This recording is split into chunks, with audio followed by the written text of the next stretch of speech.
everybody, and welcome to another brand new episode of T Watches a Scary Movie. My name is T, and of course, we're talking scary movies.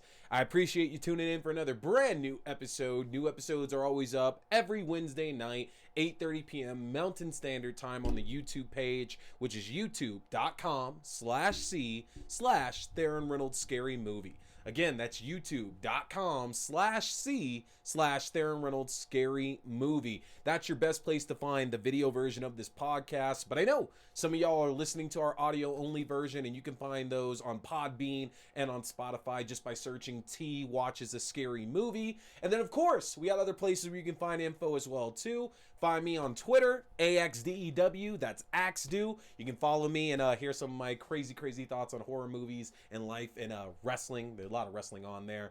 And then on Instagram, you can find me at Theron_Reynolds as well, too. That's where I post my thirst trap photos promoting the show. So if you like seeing me look all good looking and stuff, apparently that's where you want to go. And then, of course, go to our Facebook group, which is facebook.com/group/T Scary Movie. Again, that's facebook.com/group/T Scary Movie. So, what do we have to talk about this week? We've spent the last few weeks here talking a lot about Scream. I did my recap of Scream 1 through 4, making sure everybody could learn about the series and everything about that. And then we went through, and me and Mr. Eric Brady took 4 episodes talking about Scream 5. And a very spoiler heavy show for sure, but one of the funnest episodes I've had the pleasure of doing on this show so far. And we had a little bit of a break before new stuff was coming out. Now, I should mention, next week I was going to be doing a review of Orphan and the new prequel that's coming out, Orphan First Kill, but the release date has just been thrown out. It was supposed to be coming out this coming Friday, the 28th, but now it's TBD when the movie is actually going to be released. I'm sure it is coming out this year, but I think obviously with the pandemic and everything, a lot of studios are rethinking when to release some of their bigger ones. Scream, surprisingly, it's made $100 million.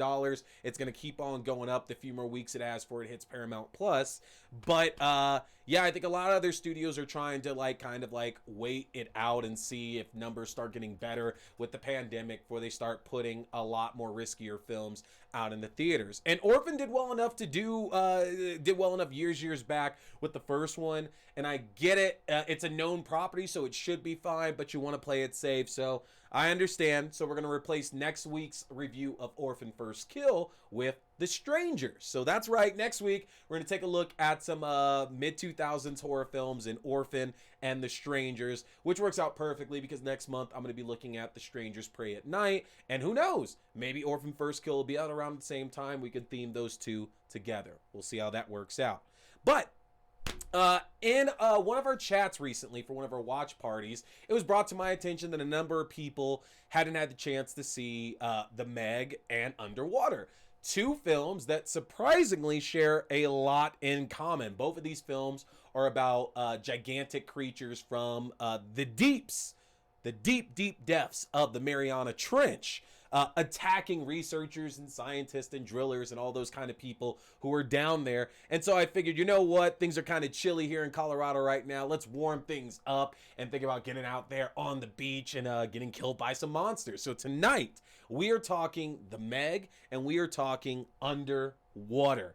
And I'm stoked. Because I enjoyed both of these movies. I got to see them both in theaters. And at least one of these movies was a fairly big surprise about how it turned out. So let's go ahead and get things started off with The Meg. Now, I will say that the first time that I saw The Meg, because I did get to see its actual premiere and everything. Well, I say premiere. I got to see it opening night. I'm not that special now. But when I saw previews for it, I figured, look, we're getting a few things in this here. We got Jason Statham, we got a prehistoric shark, and then a damn good chance that shark was going to catch a roundhouse. Because you're watching a Jason Statham movie, somebody's catching a roundhouse in that film. But, man, I was completely unaware that this was based on a novel. I had zero idea that the Meg was actually based on a novel and actually a franchise that started back in 1997 by Steve Alton called Meg, a Novel of Deep Terror. Now, I didn't read the novel. I haven't read any of those books, so I'm not going to really go into that because that would just be wasting time at this point. I don't really want to compare the two. But I will say that me and two of my close friends, Ben and Jeremy, we're like, look, we're going to go see it. It's going to be stupid and awesome, but, let's go and just have a drink and see what happens now. So we went and we saw the Meg. And after about 25 minutes, we realized we had no idea what we were getting ourselves into. I think it's easy to look at the previews and look at Jason Statham and the fact that it's about this gigantic shark. I think it's easy to think what kind of movie this is going to be. A lot of shark movies in the last 40 years get labeled as Jaws ripoffs because Jaws is really the big one that kind of set the stage for shark movies in the modern era. But honestly, there aren't really a lot of shark movies that emulate Jaws. Jaws is very, very special all by itself, but it's one of the few movies that actually has a credible and intelligent and interesting story to watch while we're seeing all the shark mayhem. It's not that other shark movies out there don't have that, but they're not as particularly deep as Jaws could be. So I was never really concerned about the Meg matching up with Jaws on a quality level, but I wasn't expecting a kind of serious film to come out of it. The story for this is very simple. Jason Statham plays Jonas, part of a deep sea rescue crew that's coming to rescue a crew from a nuclear vessel there in the Mariana Trench. And during this rescue, something has caused this nuclear sub to get severely damaged to the point to where it's about to implode. And Jonas is forced to leave the remainder of his crew, of his rescue team there on the sub while he saves the crew that he did rescue from the nuclear sub. And unfortunately, the time is cut down even more by something outside the sub apparently damaging it even more. Now, we then flash forward to a bit later. Jonas is a drunk living overseas, and his ex-wife and a team of other researchers have now been stuck in the same area beneath the Mariana Trench while investigating for this new company built by billionaire Rainn Wilson from The Office. You might recognize him now, also from Super, which is an amazing, amazing film. But Jason Statham is recruited to rescue his ex-wife and team of researchers who are now being hunted by a giant megalodon, otherwise known as the Meg. And that's basically the premise of the movie. Jason Statham goes to rescue his ex-wife, and the shark gets loose, and then it's up to this team of scientists to track down and ultimately kill this shark to save the world. So, even with the premise like that, again, there's not much that you should be looking for in this film, I feel. They're coming into it for a first-time viewer. If you hear that premise, then you really shouldn't think that you have to know too much else there to get what the movie is going for. But the craziest thing about that, though, is that it really went from being this mindless summer action flick to an actual good horror franchise starter as well, too. John Turteltaub, who you might recognize from National Treasure, for example, is the director behind this film. And that should have been another clear indication, because I didn't know that before I saw the film, but that should have been another clear indication that this just wasn't going to be another random gore fest about a shark eating a bunch of people. And you do have to keep that in mind as you watch this movie, because I think with a lot of other shark films, we are expecting the same thing when it comes to deaths. Somebody ends up in a place they're not supposed to be. They try to swim away from a shark. They get knocked into a water, whatever the case is. And they get away for a little bit, but eventually the shark catches them, bites a leg off, bites an arm off, and then kind of rips them in half. That's most shark movies that we see. And they all do a good job of it. Think Deep Blue Sea, think The Shallows, think Open Water. Whether you like those movies or not, one thing that those movies don't skip on, one thing that those movies, don't do a bad job with is showing the deaths of people who get attacked by these sharks. They're a more intimate setting. But the Meg doesn't really do that because the Meg is this giant shark. It could literally eat multiple people at once. So you can't really do the whole intimate kill kind of thing. This shark is big enough to destroy boats and submarines and again, as I mentioned, eat tons of people at one time. So an intimate death of one person isn't really going to do that much. And John Turtletub understands that because most of the chaos and carnage that we're seeing across the Meg is this giant shark destroying submarines and destroying ships and killing multiple people, attacking beaches and things like that. And that's a really good, like, it's really great to see that he understood what he was doing. He understood the source material. He understood the script, because I think it would be far too easy to get yourself into a rabbit hole with a film like this and show, oh man, well, this person that we've been following the entire movie that we've grown this connection to, now they're being hunted by the shark. Oh no, what's going to happen? They're swimming away. Like, it's not realistic. It's not realistic at all. And the movie even does a great job of addressing that, you know, this shark is fast, this shark is big, and you can't just be out there swimming along and expect that everything's going to be okay. Now, our group of scientists, which includes Mortal Kombat, Jessica McNamee, Lee Bingbing, Ruby Rose, Paige Kennedy, Cliff Curtis, among others. It's a really great, tight-knit cast. A lot of these guys you've seen in multiple other projects playing very, very different kind of roles. And I enjoyed the fact that everybody is kind of at the same level in this film. Like even Jason Statham, who's been one of the biggest action heroes on screen for the past 22, 23 years now.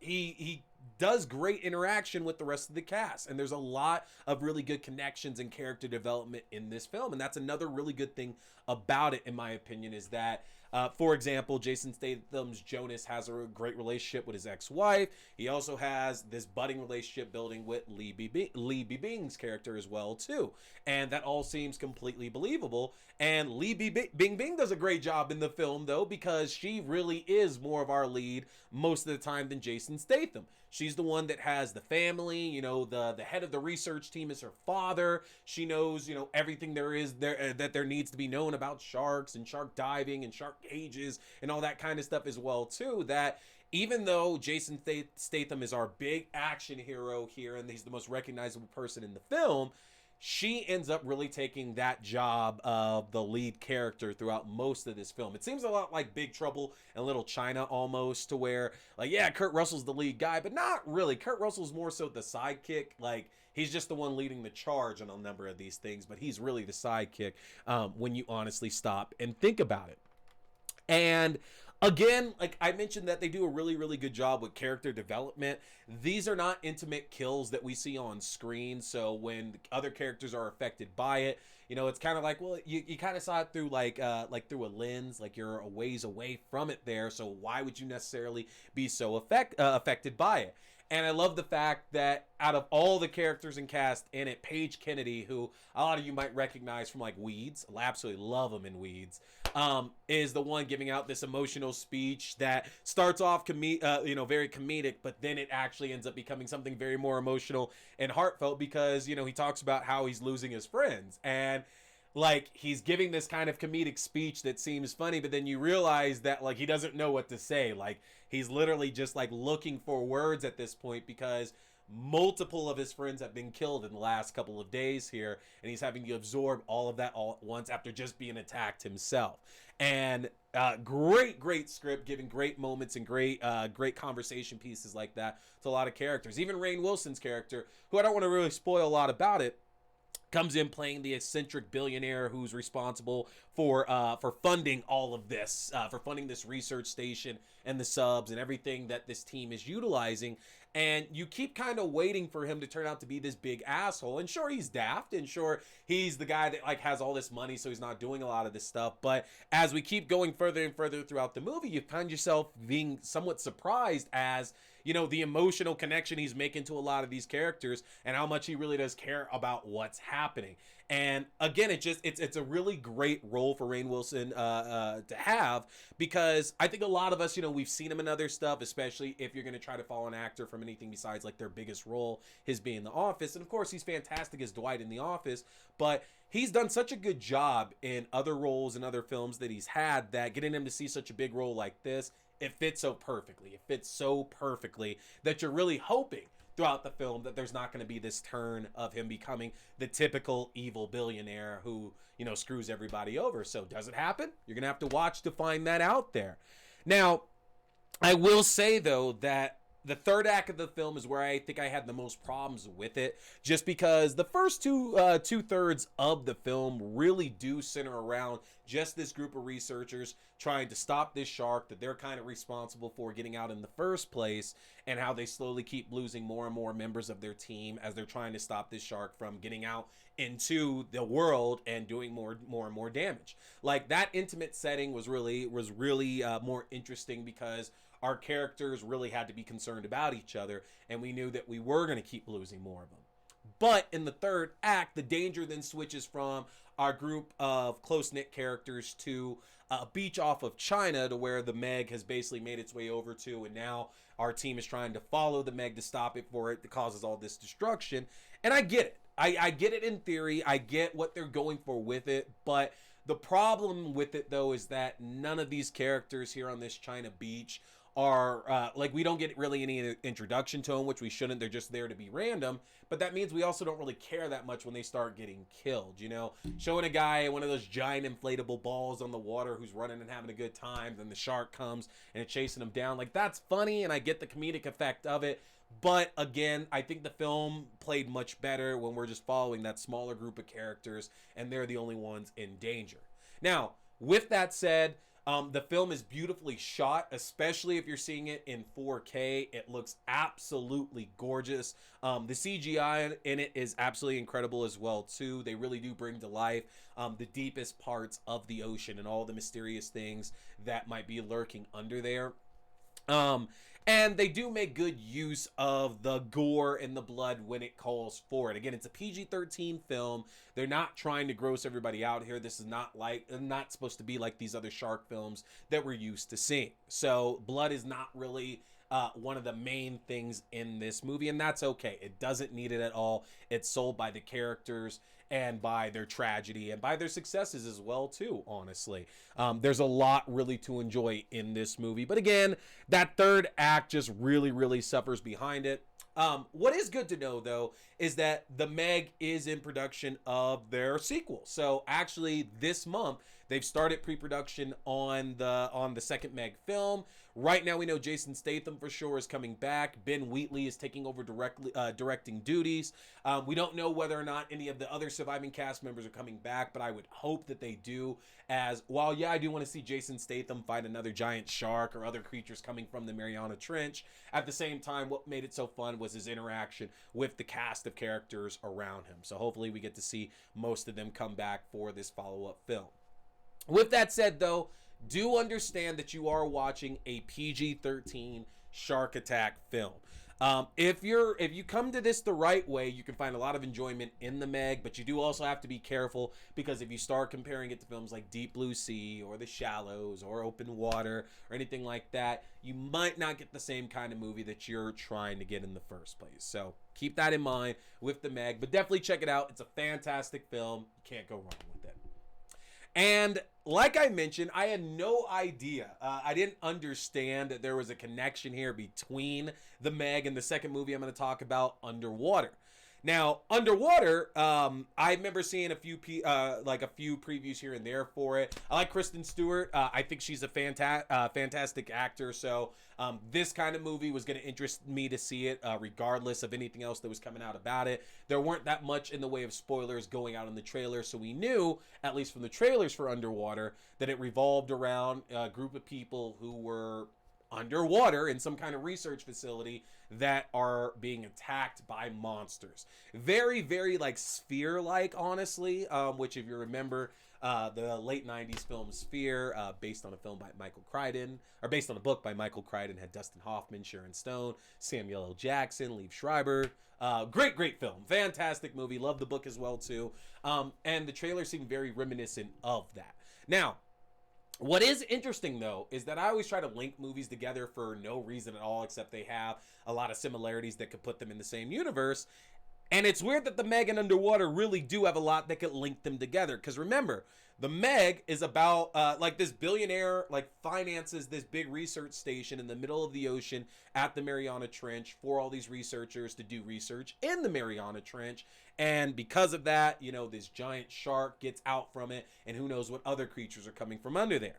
And Underwater, this is about a company that has built an underwater facility in the Mariana Trench that is drilling. They're looking for something. We don't find out a lot of that. Like they go over some of it like in the opening credits and then in the post credits as well too. It's very Cloverfield-esque. But this company has set up this facility in the Mariana Trench. They're drilling. They're doing research and everything. And something has severely damaged their research facility that's causing this crew that's still left alive to have to abandon ship, basically. They have to find a way back to the surface before they drown or they're killed by something else. That's your story.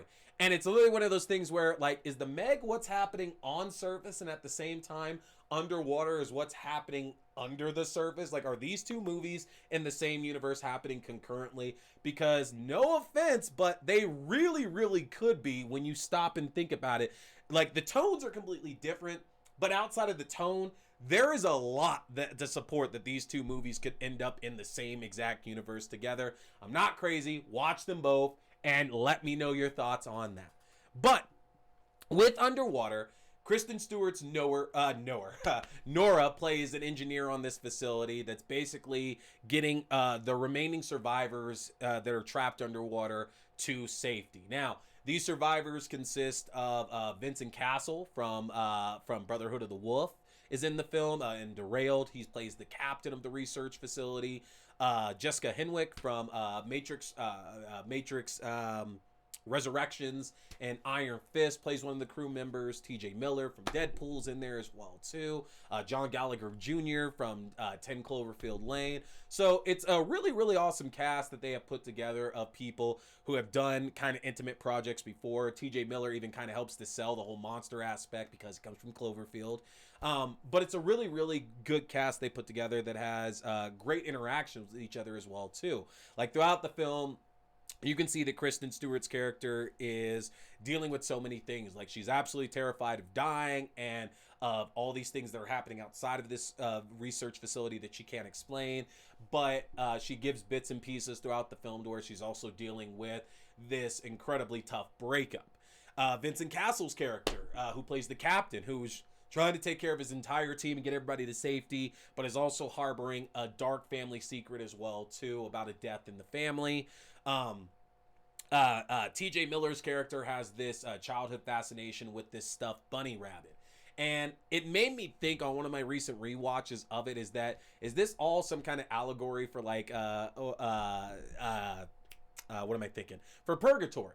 Because it does seem interesting that one character is lamenting on more time with in a former relationship. One character is lamenting the loss of a family member. Another character is holding on to like what you would call maybe a childhood obsession as well too. So it's interesting that even though that's not what's happening in the film, considering where the film goes and the twist that shows up about these monsters that our cast and crew are encountering in Underwater, there is a little bit of proof to kind of back the point that this could just be purgatory that all these characters are in. But I don't want to dive too deep down a rabbit hole. Again, you can watch it and kind of see if you're picking that up yourself. And I love that about this movie, that it does spend the first half of it being your typical escape from disaster, right? It's your Poseidon adventure. It's your Titanic. It's whatever. Films like that, it's The Abyss, to where these people have to get out. And unfortunately, you know, we know in movies like where you're in space, where you're underwater, like you don't really have a lot of escaping that you can technically do. Like you have to kind of escape a very certain way or you're going to die, you know? There's no air. You can't just step outside and go. You can't just jump up and swim to the surface. You'll die that way too. Like, unfortunately, you really, really, really, really, really have to like build that suspense and terror for people that are trapped in these situations trying to escape.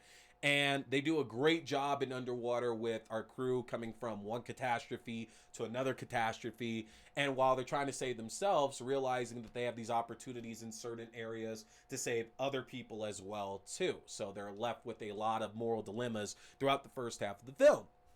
And then right when we get to the halfway point there is when we start seeing the monsters and start finding out that all this death and destruction might not necessarily be mechanical errors, and it might not necessarily be something wrong with the facility itself, that something outside is causing these problems.